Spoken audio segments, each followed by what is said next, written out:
Hello dear friends. ये class HTET और JEE वाले बच्चों के लिए बहुत ज़्यादा यूज़फुल होने वाली है। कुछ सिलेक्टेड क्वेश्चन लेके आया हूँ मैं। इसी टाइप के क्वेश्चन मैंने ऑब्ज़र्व किया है कि प्रीवियस ईयर एग्ज़ाम्स में भी पूछे जाते हैं।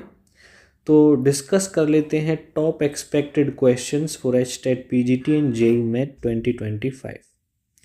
Right exponential form of 3/2√3 minus iota. ये एक कॉम्प्लेक्स नंबर गिवन है जिसकी हमें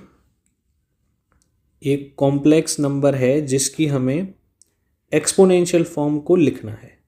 तो देखो ये जो है क्वेश्चन 3/2 मल्टीप्लाइड बाई 3/2 को अंदर मल्टीप्लाई कर लो, इस तरह से आ जाएगा। ऐसा करने से आपको रियल और इमेजिनरी पार्ट पता चल जाएगा। आयोटा के साथ वाला जो पार्ट होता है वो कैसा होता है, इमेजिनरी पार्ट, और उससे अलग जो होता है वो कैसा होता है, रियल पार्ट इमेजिनरी पार्ट। ये ज़रूरी हो जाता है इस तरह से लिखना, क्योंकि जब एक्सपोनेंशियल फॉर्म हम लिखते हैं तो कोई भी complex number z is equal to हम लिख देते हैं r। ये फॉर्मूला होता है, पोलर फॉर्म से भी जानते हैं लोग इसको। z is equal to r cos theta plus iota sine theta. ये तो होता है थीटा की फॉर्म। इसी को अब एक्सपोनेंट की फॉर्म में अगर लिखना पड़ जाता है तब हम इसको कैसे लिखते हैं, आर तो यहीं पे रहता है, e raise to power iota, जो कॉस और साइन के साथ एंगल होता है उसके साथ आयोटा की मल्टीप्लाई हो जाती है। तो अब यहाँ पे हमारा जो मेन ऑब्जेक्टिव है वो आर और थीटा की वैल्यू फाइंड आउट करना है। अगर हम आर और थीटा की वैल्यू फाइंड आउट कर लेते हैं तो उसको हम फिर यहां पे पुट कर देंगे और हमारी exponential form of this complex number आ जाएगी। वो कैसे फाइंड आउट करते हैं, देखिए आर का एक फॉर्मूला होता है। आर फाइंड आउट करने का एक फॉर्मूला होता है, वो होता है रूट रियल पार्ट का स्क्वायर प्लस इमेजिनरी पार्ट का स्क्वायर कॉम्प्लेक्स नंबर में। अब देखो मैंने स्टार्टिंग में ही रियल और इमेजिनरी पार्ट लिख दिया, यहीं के यहीं अब आप वैल्यू पुट कर दीजिए और आपका आर आ जाएगा। रियल पार्ट 3/2√3 है, तो इसका मैं स्क्वायर करूंगा। 3 का स्क्वायर 9, √3 का स्क्वायर 3 और 2 का स्क्वायर 4 माइनस 3/2। देखो माइनस जरूर याद रखना है आपको, क्योंकि वैसे तो बीच में प्लस आएगा, यहाँ पे माइनस आएगा। इसका स्क्वायर करना होगा और इसका स्क्वायर करूंगा तो मैं आ जाएगा 9/4। इतना आ गया। 4 तो नीचे डिनोमिनेटर है, तो 9 3 जा 27 प्लस 9 36/4 आएगा। √36/4 किसके इक्वल होता है, 6/2, और 6/2 किसके इक्वल हो जाएगा, 3 के। मतलब इसका जो सॉल्व करके आंसर आएगा, आर की जो वैल्यू होगी वो 3 होगी। इतना क्लियर हो गया। अब हमें थीटा फाइंड आउट करना है। थीटा फाइंड आउट हम कैसे कर सकते हैं, देखिए आप कंपेयर कर लेंगे, इस फॉर्म को इस फॉर्म के साथ कंपेयर कर लेंगे। इसको जब आप आगे मल्टीप्लाई करेंगे तो ये क्या बन जाएगा, r cos theta. R cos theta बन जाएगा ना, आर जब अंदर मल्टीप्लाई होगा। कहने का मतलब जो गिवन रियल नंबर है और ये जो थीटा वाली फॉर्म है, इसको आप कंपेयर कर लेंगे। जैसे मैं लिख के ही बता देता हूं आपको, जो गिवन रियल नंबर था वो था आपका 3/2√3 माइनस 3/2। इसको आप कंपेयर कर लेंगे इसके साथ। आर को अंदर मल्टीप्लाई करूंगा, r cos theta plus iota r sine theta. अब देखिए यहां पे आयोटा के साथ जो पार्ट है उस पार्ट को आप इसके साथ कंपेयर कर लो, या आर कॉस थीटा को इसके साथ कंपेयर कर लो, मर्जी आपकी। मैं आर साइन थीटा को कंपेयर कर लेता हूं आयोटा के साथ जो चीज लिखी हुई है, क्योंकि ये भी यहाँ पे आयोटा के साथ लिखा हुआ है। तो r sine theta will be equal to, देखो माइनस लगा हुआ है ना, तो माइनस को नहीं भूलेंगे, तो -3/2। माइनस को नहीं भूलना है, क्लियर होगी बात। अब देखो आर की वैल्यू तो 3 थी, तो 3 वैल्यू पुट कर दी, 3 sine theta is equal to -3/2। 3 से 3 कैंसिल, साइन थीटा की वैल्यू कितनी आ गई, -1/2। दोनों तरफ माइनस से मल्टीप्लाई कर लूंगा तो minus sine theta is equal to 1/2।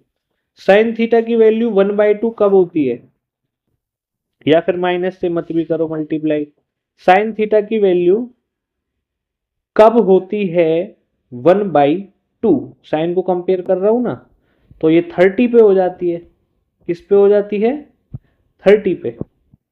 और 30 क्या होता है, π/6। तो आप बस ऐसा समझ लो कि π/6 थीटा की वैल्यू तो आपकी आ गई, लेकिन सामने साइन किसका आ जाएगा, माइनस का। तो यहाँ पे थीटा की वैल्यू -π/6, क्योंकि माइनस चल रहा है ना। इतना काम हो जाने के बाद अब आपको किस पे फोकस करना है, एक्सपोनेंशियल फॉर्म पे। अब ये ही फॉर्म बस मैं यहां पे लिख दूंगा। तो क्या हो गई एक्सपोनेंशियल फॉर्म आपकी, एक्सपोनेंशियल फॉर्म ये हो गई आपकी R3 है e⁻⁰ -π/6। तो माइनस यहां पे लगा देता हूं π/6, और ये ही आपका क्या हो जाएगा, आंसर हो जाएगा। नोट डाउन कर लेना, काफी अच्छा क्वेश्चन है कि एक्सपोनेंशियल फॉर्म या पोलर फॉर्म में हम कैसे किसी कॉम्प्लेक्स नंबर को लिखते हैं, आर की वैल्यू कैसे फाइंड आउट करते हैं इस फॉर्मूला का यूज करके, और जो थीटा है उसको हम कंपेयर करते हैं जैसे हमने इस स्टेप में कंपेयर किया। ठीक है, चलिए देख लेते हैं अगला question. Total number of 6-digit numbers in which only and all 5 digits that are 13579 appears। कहने का मतलब एक 6 डिजिट नंबर हमें सोचना है जिसमें 13579 डिजिट्स ही आए और सारी डिजिट्स आए, इनके अलावा कोई डिजिट ना आए उस 6 डिजिट नंबर में।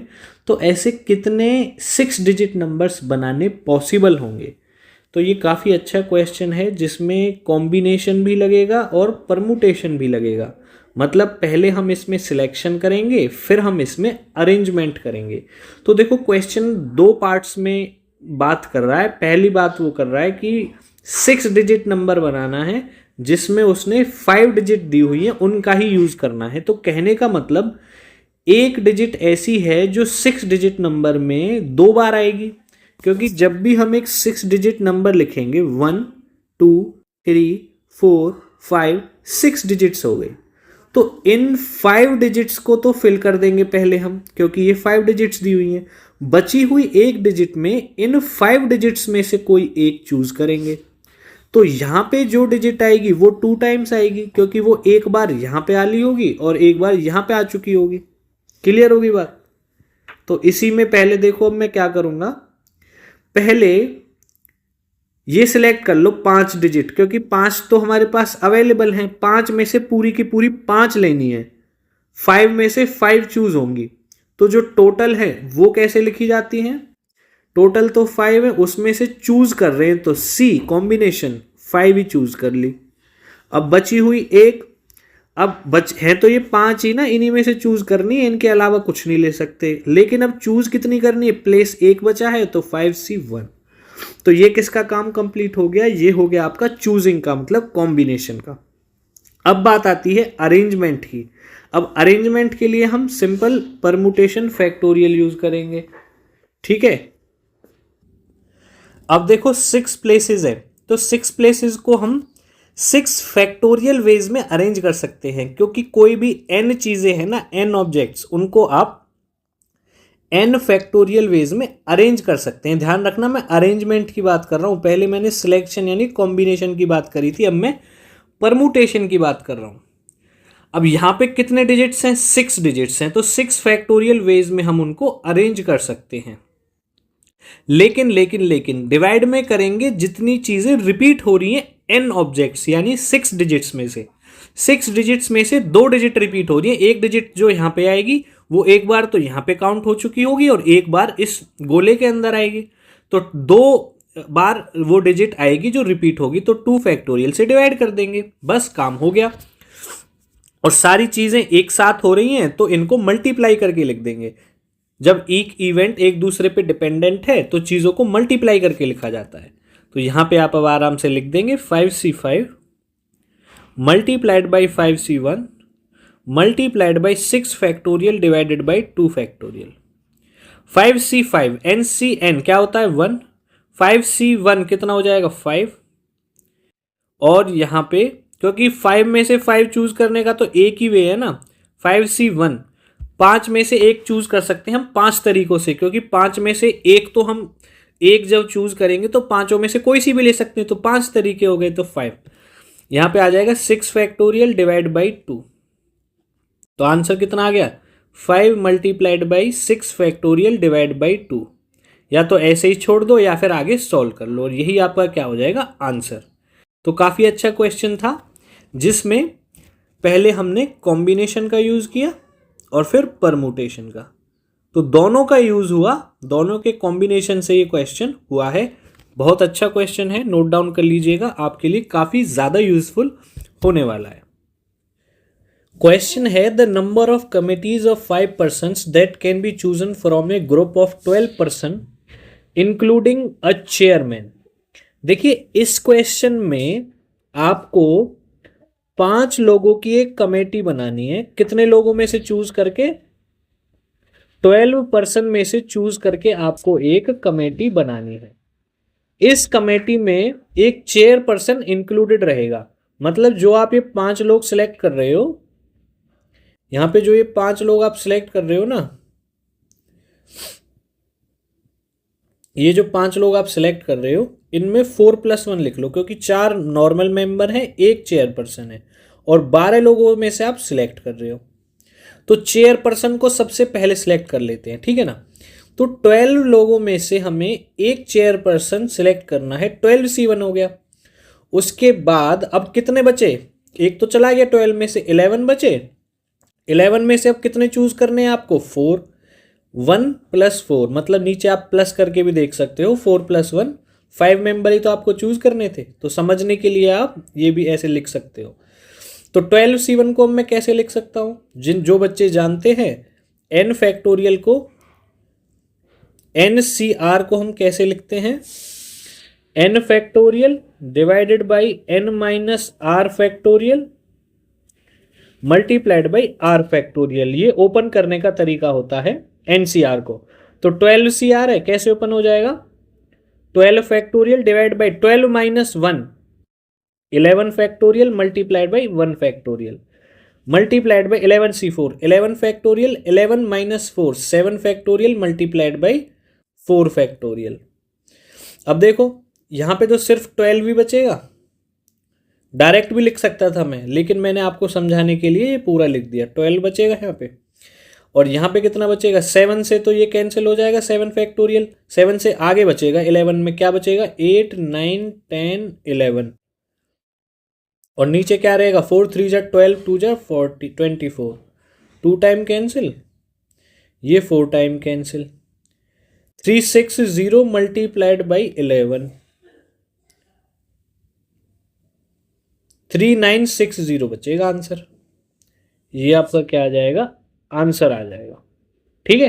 3960 वेज है जिनमें हम 5 लोगों की कमेटी बना सकते हैं, इंक्लूडिंग ए चेयरपर्सन फ्रॉम 12। अब आपके मन में ये क्वेश्चन आ रहा होगा, जिन्होंने पहला क्वेश्चन मेरा पढ़ा है, कि सर इसमें तो आपने फैक्टोरियल वाला काम किया ही नहीं, मतलब परमुटेशन वाला, अरेंजमेंट वाला। तो देखो बच्चों, इसमें परमुटेशन की आपको जरूरत नहीं पड़ेगी, अरेंजमेंट की। क्यों नहीं पड़ेगी अरेंजमेंट की जरूरत, क्योंकि 5 जो पर्सन हैं वो किसी भी सीक्वेंस में बैठे हों, खड़े हों, लेटे हों, उनका सीक्वेंस मैटर ही नहीं करता, क्योंकि यहाँ पे कोई डिजिट्स थोड़ी हैं कि यूनिट डिजिट पे है, ये वंस डिजिट पे है, ये टेंस डिजिट पे है। तो ऐसा यहाँ पे कुछ नहीं होगा।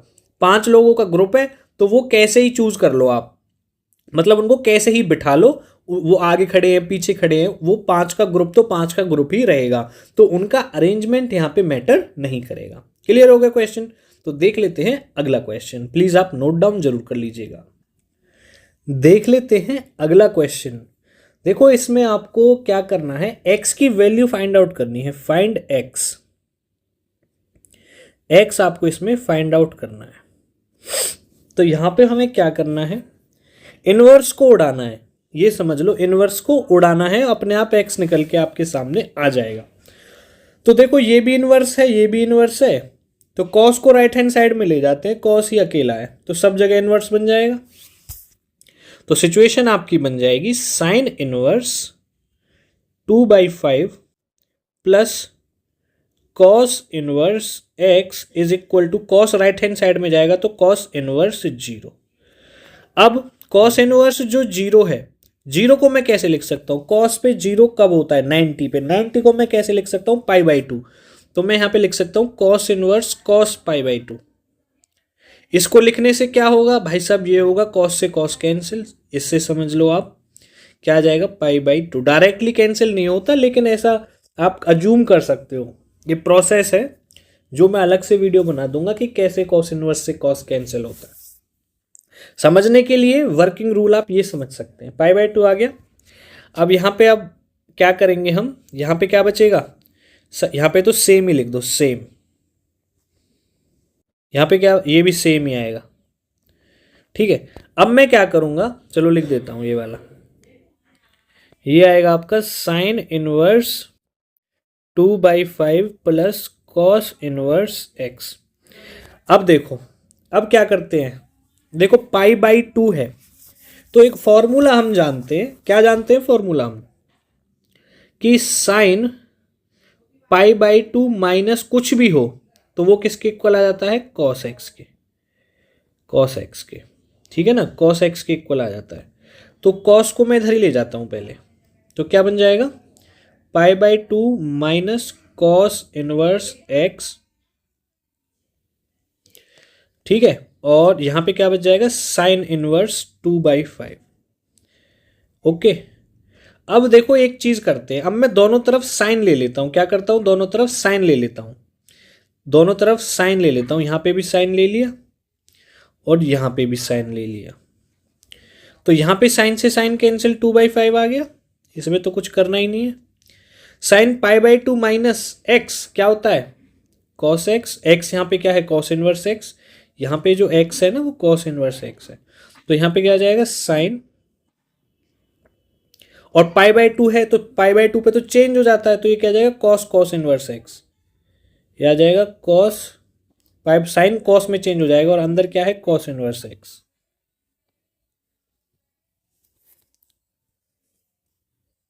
क्या बच जाएगा x, क्या आ गया 2/5, और यही आपका क्या हो जाएगा आंसर। क्लियर होगी बात, प्लीज नोट डाउन कर लीजिएगा। नेक्स्ट क्वेश्चन देख लेते हैं, domain of function f x is equal to sine inverse root x minus 1। देखो ये क्वेश्चन भी डायरेक्ट पूछ लिया जाता है, एचटेट में तो खासकर ये पूछ लिया जाता है, ठीक है। तो देखो हम जानते हैं कि साइन इनवर्स की जो प्रिंसिपल वैल्यू ब्रांच होती है, यानी डोमेन जो होता है वो साइन इनवर्स एक्स का जो डोमेन होता है, जिसमें एक्स की जो वैल्यू है ये -1 to 1 लाई करती है, मतलब जो x है आपका, x बिलोंग्स टू, इनपुट ही तो होता है डोमेन, तो जो x है वो होगा -1 to 1। ओके, यहां पे साइन इनवर्स का इनपुट है रूट x -1, तो क्वेश्चन में रूट इन्वॉल्व हो गया, और रूट हम जानते हैं कि रूट के अंदर जो भी चीज होगी वो पॉजिटिव होनी चाहिए, वरना आपका जो इनपुट है वो एक इमेजिनरी नंबर बन जाएगा जब रूट के अंदर माइनस आ जाएगा। तो इससे तो एक बात तो क्लियर हो गई कि आपकी जो ये वैल्यू है, और जो अगर पॉजिटिव है रूट के अंदर चीज तो उसको सॉल्व करके भी पॉजिटिव ही चीज आएगी, तो x -1 नेगेटिव तो नहीं होगी। अगर नेगेटिव नहीं होगी तो जहां पे आपकी जो साइन इनवर्स x की प्रिंसिपल वैल्यू ब्रांच यानी डोमेन था वो -1 to 1 होता है, लेकिन अब माइनस वाला पार्ट कट हो जाएगा तो ये 0 से स्टार्ट होगा, माइनस वाला पार्ट हम इसमें इंक्लूड नहीं करेंगे, तो 0 से greater than equal to less than equal to 1। आई बात समझ में, क्योंकि नेगेटिव हम कंसीडर नहीं करेंगे, नेगेटिव डोमेन हम कंसीडर नहीं करेंगे क्योंकि रूट में है, ये कॉमन सेंस आपको लगानी है। तो रूट के अंदर अगर 0 या पॉजिटिव कोई भी चीज है तो वो तो पॉजिटिव या 0 ही आएगी, तो नेगेटिव में तो जाएगी ही नहीं, तो -1 नहीं 0 की तरफ बढ़ जाओ और 0 से 1 ले लो। अब यहां पे इतना काम हो गया, लेकिन हमें क्या बताना है, x की वैल्यू बतानी है, x की वैल्यू इसके अकॉर्डिंग। तो दोनों तरफ स्क्वायर कर लेते हैं, स्क्वायरिंग बोथ साइड्स, तो यहाँ पे 0 का तो 0 ही आ जाएगा, स्क्वायर ही आ जाएगा, x -1, 1 का 1 ही आ जाएगा। अब यहाँ पे देखो x का पूछा है तो x को अकेला करना है, सब जगह +1 कर दो तो 1, सब जगह +1 करेंगे तो यहाँ पे x, सब जगह +1 करेंगे 1 + 1 2, बस आ गया आपका आंसर। तो जो डोमेन बना इस क्वेश्चन के अकॉर्डिंग, आप ये मत बोलना सर ये x ये तो 1 to 2 आ रहा है, यहाँ पे x क्या आपने -1 to 1, अरे ये तो हमें पता है, वी नो दिस, ये तो रूल है, वी नो, लेकिन हमें इसके अकॉर्डिंग निकालना है। ये आ गया अब इसके अकॉर्डिंग, तो x की जो वैल्यू है वो कहाँ से कहाँ लाई करेगी, 1 to 2, यही आपका क्या हो जाएगा आंसर। क्लियर होगी बात, नोट डाउन कर लीजिए। देखिए इस क्वेश्चन में हमें वैल्यू फाइंड आउट करनी है sine inverse cos 43 pi by 5 की। तो देखो सबसे पहले इस टाइप के क्वेश्चंस में आपको जो एंगल है ना ये बहुत बड़ा है, इसको छोटा बना लो, स्मॉल कर लो इसको, ये बड़ा है ना इसको स्मॉल कर लो। स्मॉल करने का तरीका क्या रहेगा, जो नीचे है ना उसी से इसको डिवाइड करो। कितने टाइम डिवाइड हुआ, 5 8 जा डिवाइड हुआ ना, 8 टाइम्स, हाँ जी 8 टाइम्स डिवाइड हुआ या नहीं हुआ, 8 टाइम्स डिवाइड हो गया तो 8 पाई लिखो, कितना रिमाइंडर बचा 3 प्लस 3 पाई लिखो, और डिवाइड बाई क्या आ जाएगा 5। ये तरीका है इसको छोटा करने का। अब जब आप इसको सॉल्व करोगे तो यही चीज़ आ जाएगी, ठीक है ना। तो अब मेरा जो क्वेश्चन था बड़ा भरकम भारी भरकम सा दिख रहा था जो, वो बन गया sine inverse cos 8 pi plus 3 pi by 5। लेकिन लेकिन लेकिन इसमें एक चीज़ और करना, देखो पाई बाई 2 पे एंगल चेंज होता है और 8 पाई पे सेम रहता है, 8 पाई पे सेम। तो 8 पाई का मतलब मेरा क्या है, पाई का मल्टीपल, पाई का मल्टीपल। देखो 8 पाई की मैं बात करूं तो यहां पे तो 0 होगा, यहां पे पाई, यहां पे 2 पाई, मतलब जो इवन मल्टीपल ऑफ पाई है वो इस लाइन पे आता है यहां पे। तो 8 पाई भी घूम फिर के यहीं पे आएगा। 8 पाई में 3 पाई बाई 5, मतलब कौन सा क्वाड्रेंट है, फर्स्ट क्वाड्रेंट है। फर्स्ट क्वाड्रेंट में ऑल पॉजिटिव होते हैं, तो cos 8 pi plus 3 pi by 5 change ना होके क्या बन जाएगा, कॉस 3 पाई बाई 5। क्या बन जाएगा, कॉस 3 पाई बाई 5। और आपका क्वेश्चन बन गया sine inverse cos 3 pi by 5। मतलब देखो इतना बड़ा जो दिख रहा था वो अब एक छोटा तरीके से आपके पास बन गया। अब देखो इसमें क्या करना होता है, बाहर साइन इनवर्स बैठा है, अंदर कॉस बैठा है। अब आपको इनवर्स को कैंसिल करना है, इसको कैंसिल करना है, इसको कैंसिल करना है, तो अंदर आपको साइन बनाना पड़ेगा। और साइन कैसे बनेगा, कॉस को चेंज करके। और कॉस कैसे चेंज होगा, हम जानते हैं cos pi by 2 minus x या प्लस एक्स या माइनस एक्स क्या आता है, साइन में कन्वर्ट हो जाता है। तो यही चीज आपको यहां पे लगानी है। आई बात समझ में, कॉन्सेप्ट साथ के साथ बता रहा हूं, माइंड मैपिंग आपकी होनी चाहिए कि किस तरह से क्यों आपको क्या चीज करनी है, कैसे क्वेश्चन को सॉल्व करना है, कैसे क्वेश्चन को गिराना है, ये चीज आपको क्लियर होनी चाहिए, ठीक है। अब यहां पे देखो मैंने बोला पाई बाई 2 के प्लस या माइनस करके ये ले आओ, तो सबसे आसान तरीका देखो, या तो ये आप मन में सोच लो कि कैसे 3 पाई बाई 5 आएगा। अगर नहीं आ रहा है ना मन में, तो पाई बाई 2 का से करना है मुझे कुछ, तो पाई बाई 2 से मैं क्या कुछ करूं, तो पाई बाई 2 में प्लस कर लो x या माइनस कर लो, कितना आ जाएगा 3 पाई बाई 5 आना चाहिए। तो यहां से x की वैल्यू निकाल लो, x की वैल्यू कितनी आ जाएगी 3 pi by 5 minus pi by 2। आगे एलसीएम लेके सॉल्व करेंगे तो 6 पाई माइनस 5 पाई, कितना आ गया पाई बाई 10 आ गया, कितना आ गया पाई बाई 10। मतलब अगर मैं इस cos 3 पाई बाई 5 को कैसे लिख सकता हूं, या लिख दूं, मैं इसको लिख दूं cos pi by 2 plus pi by 10। अगर मैं इसको प्लस करूंगा तो 3 पाई बाई 5 ही आएगा, आप करके चेक कर सकते हो, ठीक है ना, आप इसको चेक भी कर सकते हो। इसका एलसीएम तो 10 ही आ जाएगा, 5 पाई प्लस पाई कितना आ गया 6 पाई बाई 10। आप बोलोगे सर कहीं नहीं आया, अरे आ तो गया, 2 से कैंसिल भी तो कर लो। तो ठीक है, इसको सॉल्व करके आप करोगे तो यही आ जाएगा। कहने का जो मेरा मतलब था कि अब ये इस तरह से ये बन गया आपका, है ना, ये आपका इस तरह से बन गया। अब क्वेश्चन आपका क्या बन गया, साइन इनवर्स ये, ठीक है। अब cos pi by 2 plus theta कौन सा क्वाड्रेंट है, सेकेंड क्वाड्रेंट। पाई बाई 2 तो यहां पे होता है, पाई बाई 2 से आगे पाई बाई 2 सेकेंड क्वाड्रेंट में बन जाएगा। तो कौन सा क्वाड्रेंट, सेकेंड। सेकेंड क्वाड्रेंट में साइन पॉजिटिव बाकी सब नेगेटिव। तो यहां पे अब साइन इनवर्स, और यहां पे ये कॉस किस में कन्वर्ट हो जाएगा, क्योंकि पाई बाई 2 पे तो कन्वर्ट होता है वाई एक्सिस पे, साइन में कन्वर्ट हो जाएगा, साइन पाई बाई 10 आ जाएगा, लेकिन माइनस का। कॉस किस में चेंज हो रहा है, साइन में। अच्छा साइन में हो गया तो साइन तो पॉजिटिव ही रहेगा फिर, है ना। कॉस किस में चेंज हो रहा है, साइन में, तो ये कैसा रहेगा, पॉजिटिव ही रहने वाला है। अब यहां पे बस आप एक चीज ऐड कर लेना, देखो मैंने cos 8 पाई 3 यहां से ना cos 3 पाई बाई 5 जो आया है, तो cos 3 बाई 5 आएगा सेकेंड क्वाड्रेंट में cos नेगेटिव, और sine inverse of minus x, x के बाहर आ जाए, ये जो माइनस है ना ये बाहर आ जाता है, साइन इनवर्स एक्स बन जाता है, तो यहां पे बाहर माइनस आ जाएगा, यहां पे भी माइनस आ जाएगा, यहां पे भी माइनस, बाकी सब ठीक। तो साइन से साइन कैंसिल, आंसर आपका कितना आ गया, माइनस पाई बाई 10, और यही आपका क्या हो जाएगा, आंसर हो जाएगा। नोट डाउन कर लीजिएगा। नेक्स्ट क्वेश्चन देख लेते हैं। 3 sisters 8 girls are playing a game, then number of ways in which all girls are seated together around a circle। ध्यान रखना सर्कुलर शेप में बैठे हैं, सर्कुलर अरेंजमेंट होगा, such that the 3 sisters are not seated together।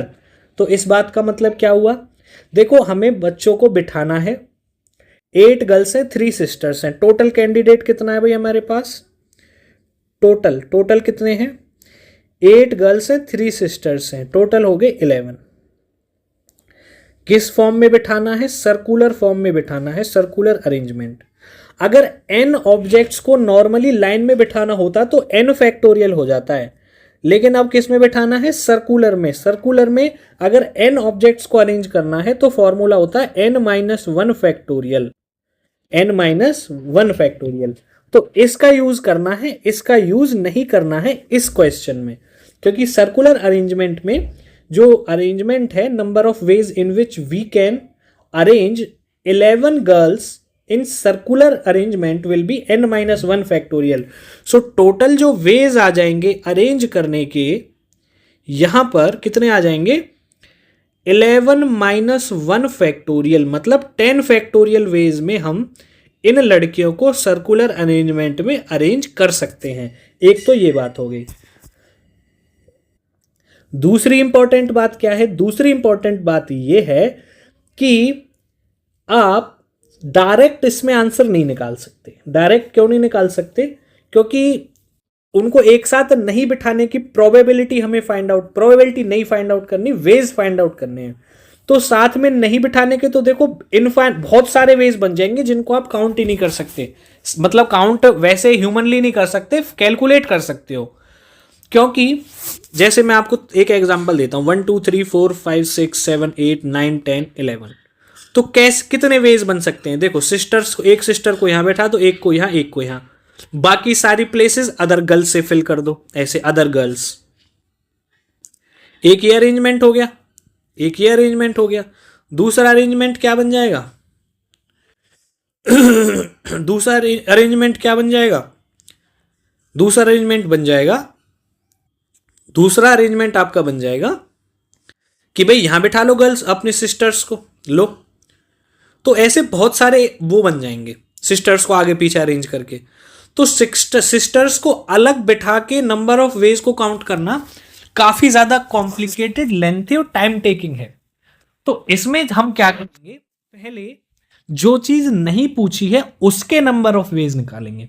Question में पूछा है कि भाई आप उनको एक साथ ना बिठाने के वेज बताओ, तो हम उनको एक साथ बिठा देते हैं पहले, ठीक है ना, पहले एक साथ बिठा देते हैं और टोटल नंबर ऑफ वेज में से फिर हम क्या कर देंगे, उनको माइनस कर देंगे, एक साथ ना बिठाने वाले वेज आ जाएंगे। आई बात समझ? तो चलिए स्टार्ट कर लेते हैं।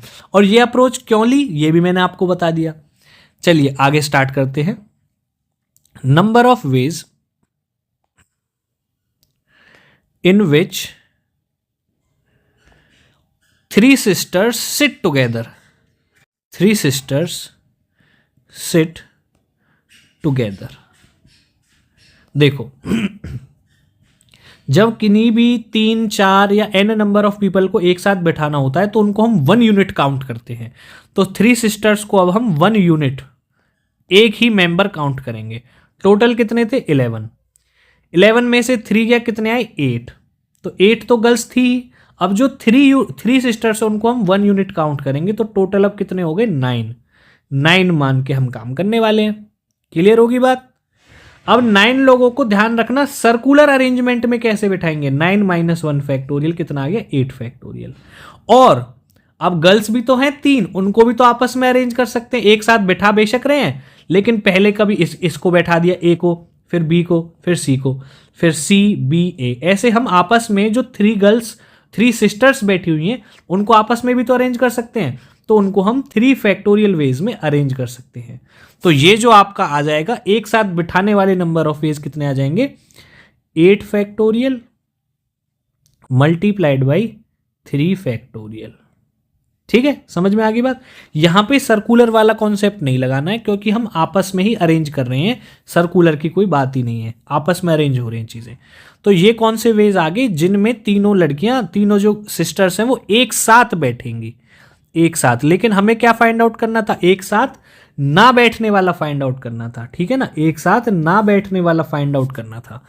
अब एक साथ ना बैठने वाले लिख लेते हैं total veg such that 3 sisters are not seated together। क्या आ जाएगा total ways minus total ways मान के चलो आप क्या आ जाते हैं ई। अब ना बिठाने वाले वेज क्या आ जाएंगे, चलो ऐसे मत लिखो, ई से कंफ्यूज हो जाओगे। Total ways minus number of ways when 3 sisters sit together. बस ये काम करना है आपको। अब टोटल वेज कितने थे 10 factorial minus 8 factorial multiplied by 3 factorial. Common क्या आ जाएगा 8 फैक्टोरियल कॉमन आ जाएगा, यहां पे कितना बचेगा 9 मल्टीप्लाई बाई 10, यहां पे कितना बचेगा 3 फैक्टोरियल। आगे चलो 8 फैक्टोरियल, ये कितना आ जाएगा 90 - 6 कितना आ जाएगा 84। और यही आपका क्या है आंसर। काफी अच्छा क्वेश्चन था, आप नोट डाउन भी कर सकते हैं। ठीक है, नोट डाउन कर लीजिए, स्क्रीनशॉट भी ले सकते हैं। ओके, चलिए मिलते हैं आपसे अगली वीडियो में, तब तक के लिए take care and bye bye. और प्लीज़ हमारे चैनल RKC मैथ्स को सब्सक्राइब कर देना, इसी से हमें मोटिवेशन मिलता है हमारी टीचिंग यूट्यूब जर्नी को, एजुकेशन जर्नी को आप तक पहुंचाने का।